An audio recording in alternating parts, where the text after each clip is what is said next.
Welcome. This is Astrology Insight Now, a weekly forecast program with astrology and other ways to help you make the most of your week and to heighten confidence for daily life.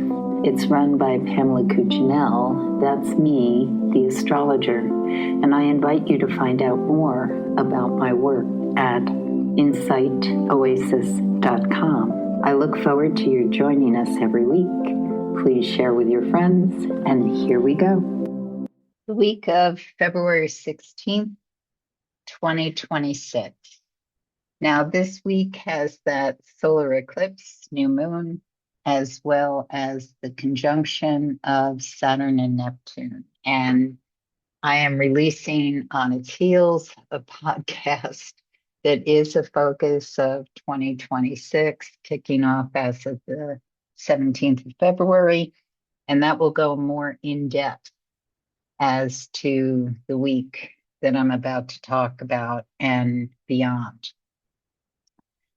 Specifically on the 16th, we have the moon in the sign of Aquarius, and we are in the dark of moon as it's heading to that eclipse that occurs on the 17th. And in this period, the best thing we can all do is really focus on what it is you want to bring to birth and make happen over the coming months. This particular eclipse is part of a Saros cycle that last occurred in 2008. So many people remember 2008 because it was quite a cataclysmic time for certainly the stock market, and many things were going on at that point in time.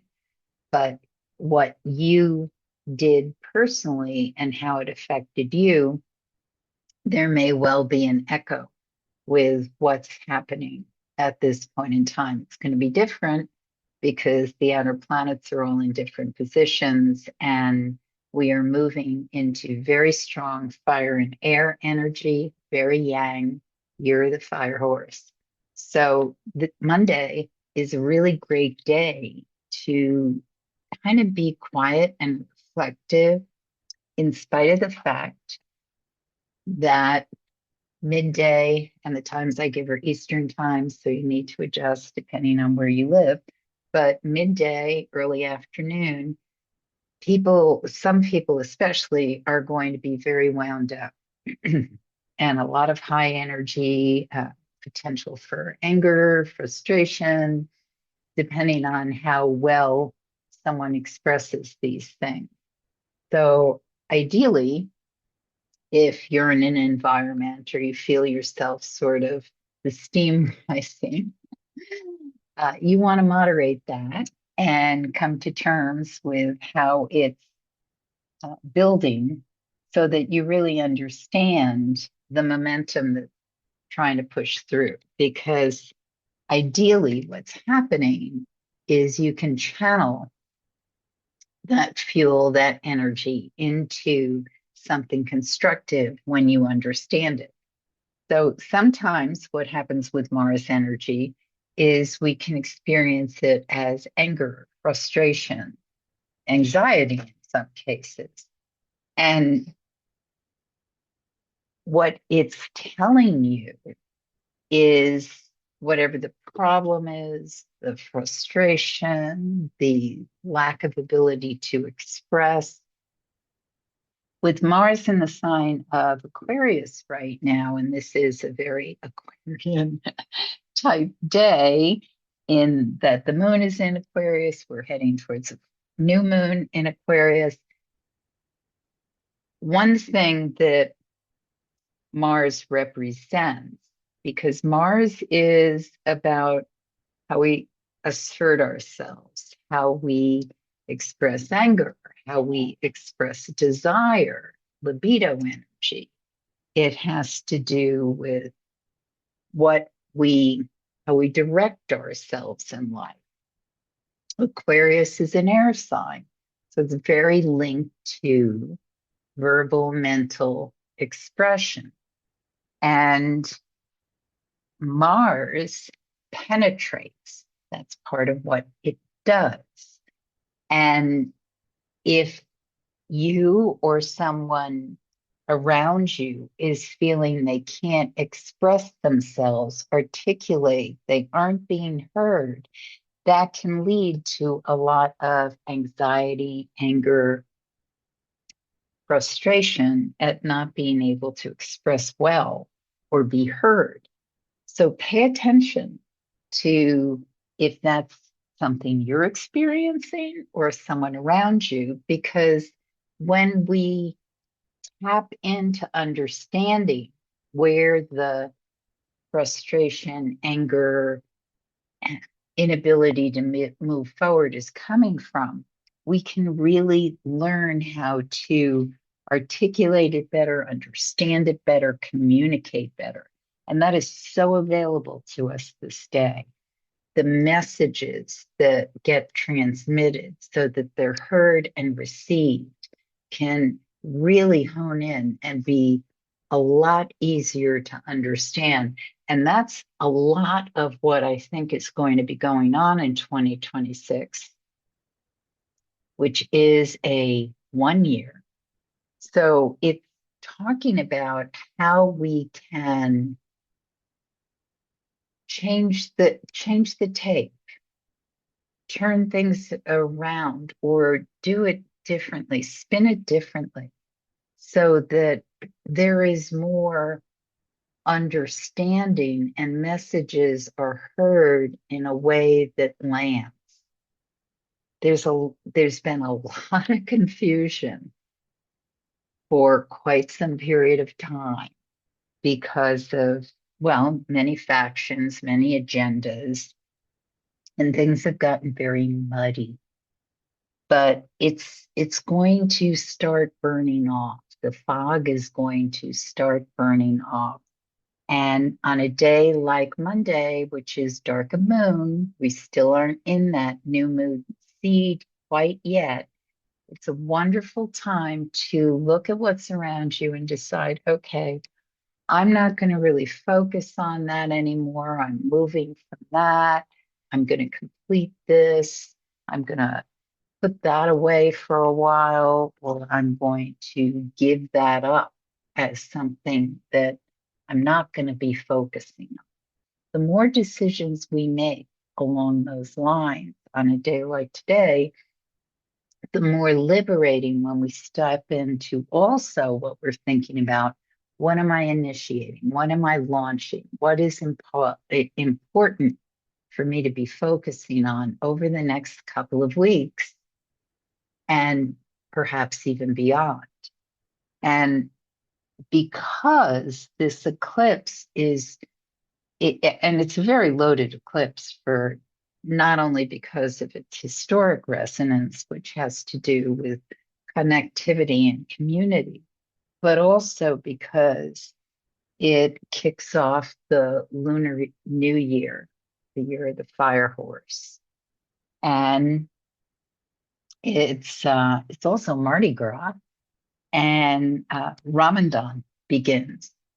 So these are, and it's not unusual for sacred time to happen around lunar events, because that's a lot of how the ancients tracked their calendars. What is of note is when an eclipse is also happening. And eclipses, especially the new moon solar eclipse, we are getting information that's coming in. Like it can be like a strobe light where it's like, whoa, did you see that sign? You know, that flash of neon that just got my attention. So pay attention to things that can come through in dreams. Now I'm talking about Tuesday, the 17th. Things that come through in dreams, symbols that might catch your eyes, sometimes signage, driving along or hearing a message on the radio that is, you just hear it a certain way. It's not necessarily what the advertisement is broadcasting, but you digest it as a message, a personal message that gives clarity. Some of us may wake up with a dream that we can either remember or just shards of imagery, jot it down or digest or chew or think about it, but don't let it derail you much. This is totally about seeing what's around you, being very present, and being willing to take action. So the new moon, the eclipse is exact at 7:01 a.m. Eastern time. And then it's void of course for a couple of hours, which means when the moon is void of course, we don't necessarily start something new. We finish things up. We work on things already in motion. We do something therapeutic. We chill, clear our desk, whatever is around us that needs to be put in order, basically to be able to go forward. Then when the moon enters Pisces, we're in really nice juice from 9:09 a.m. on to start to, put our feet in the water, see how we're adjusting to whatever new environment or situation we might be starting or wanting to start, getting our feet wet, if you will, with the new ventures, getting a taste of what it may feel like. And then we move into the 18th, which is a really super day to make those things start to gel and happen. The eclipse happens at late degree Aquarius at 28 degrees and 50 minutes.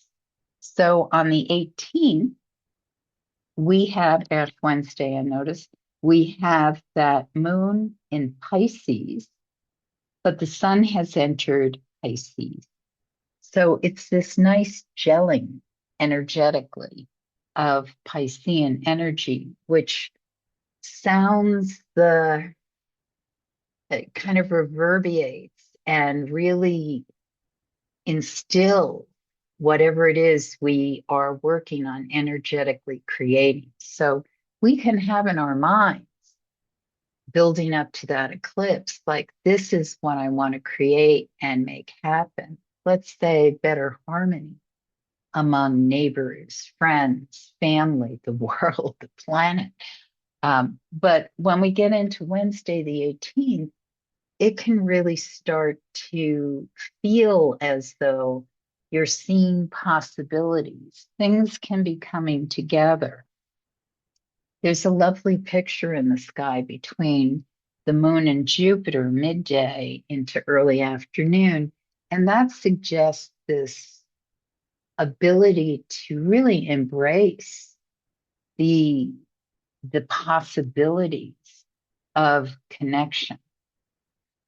And from that point through the evening into early morning on Thursday, it's a terrific time to really tap into what your heart wants to make happen, your innate intuition, to listen to suggestions and possibilities, and just feel a sense of calm.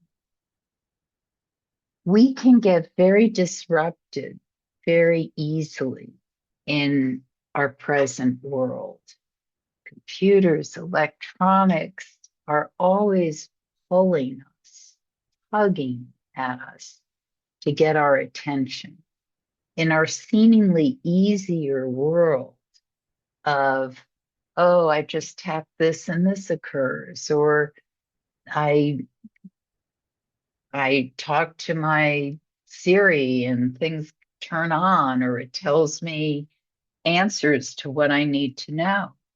All those things may seem as though they're simplifying life, but really what's happening is we're turning away, giving up our powers to research, discern, and understand. It's very important to keep that ability. And part of what will be our inner truth on this is to really allow ourselves that deep intuition. If something feels wrong or it doesn't sound right to you, that may very well be true if you've done the work of really knowing yourself intuitively. And so the 18th and 19th, into the morning of the 19th, I should add, is a great time to really tap into that.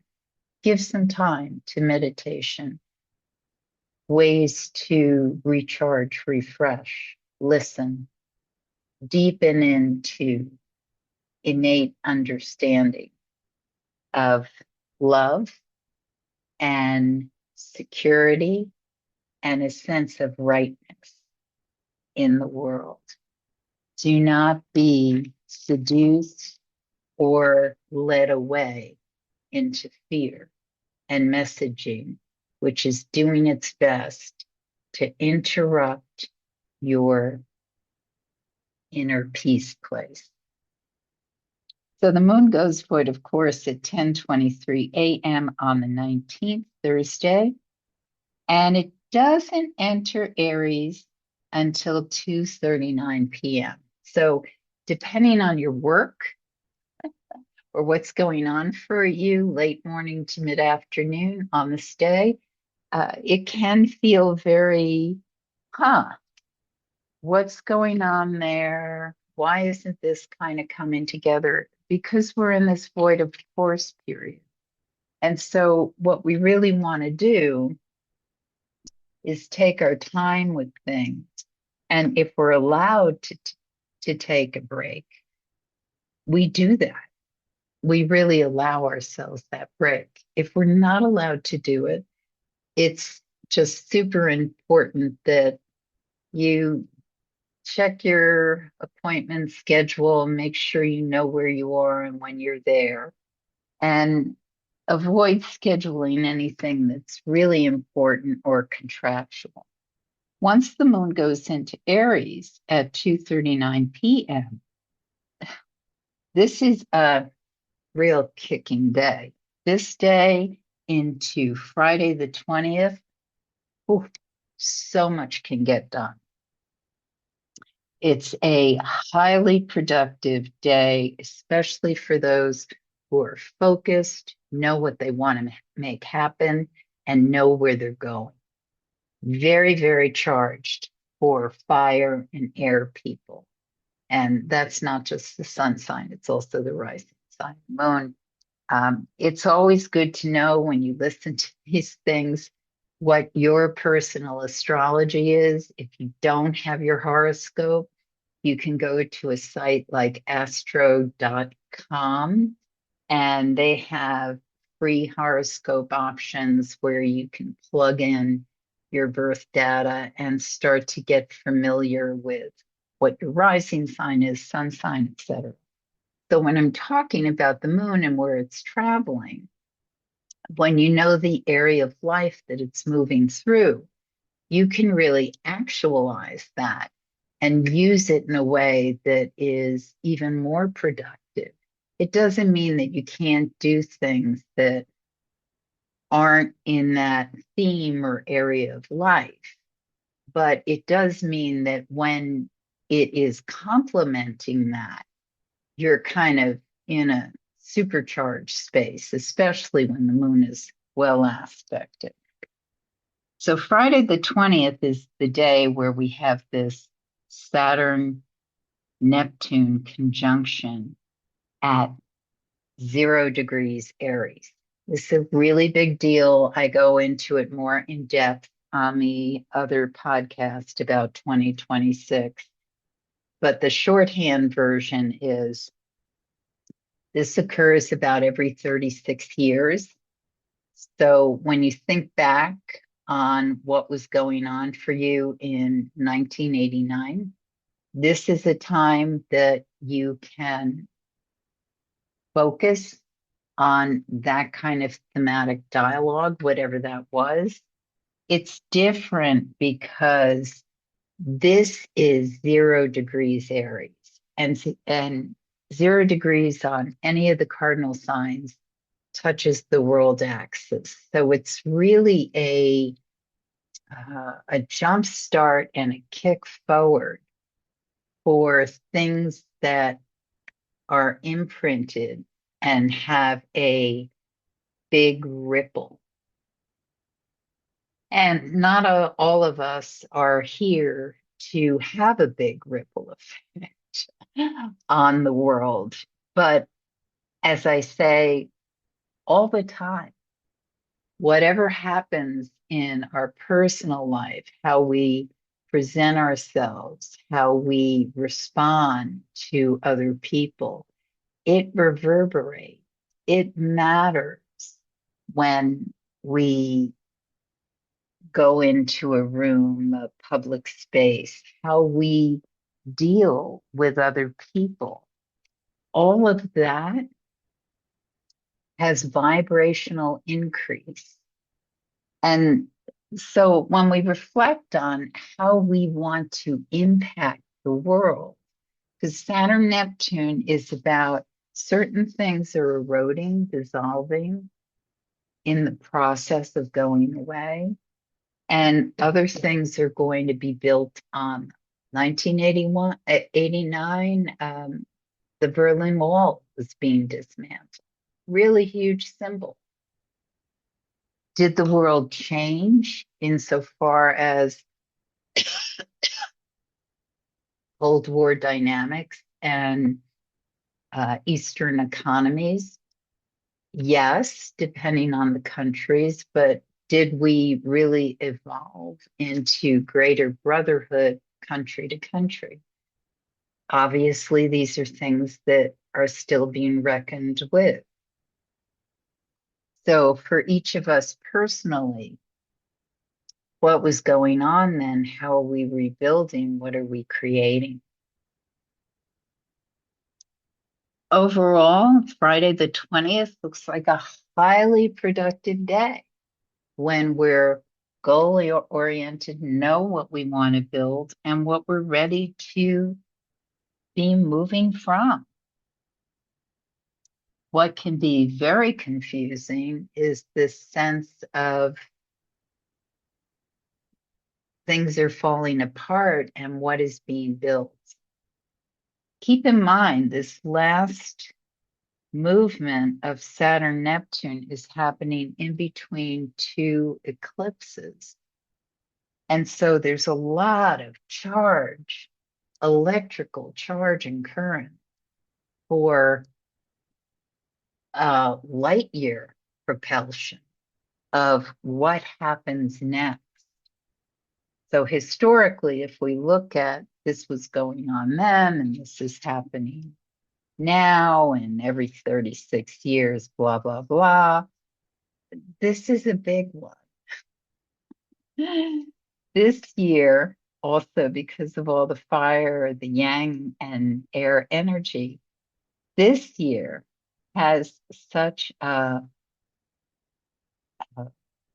fast charge about it that we're going to see action in ways that it's like we've been running in place or treading water. Treading water is actually probably a better analogy. So the especially dynamic time on Friday the 20th is as we're approaching 6 o'clock in the evening on Eastern time and moving into the wee hours of the morning the next day on the 21st. This is when we can really tap into opportunity, take action, but we have to be ready to meet the changes and demands of initiating or taking action at this Saturn Neptune time. As I said, things dissolving and other things must be built and constructed. The 21st, the moon enters the sign of Taurus, but not until 6:31 p.m. So we have almost 12, well, actually over 12 hours of a void of course moon, because it goes void of course at 6:11 a.m. I see this as a really great day for just inner healing and like planning out strategy for where you want to move and what you want to do. One thing I love about this week, even though it's going to be really dynamic and it's a fasten your seatbelt and keep your eyes open week, is that all the lunar aspects are supportive.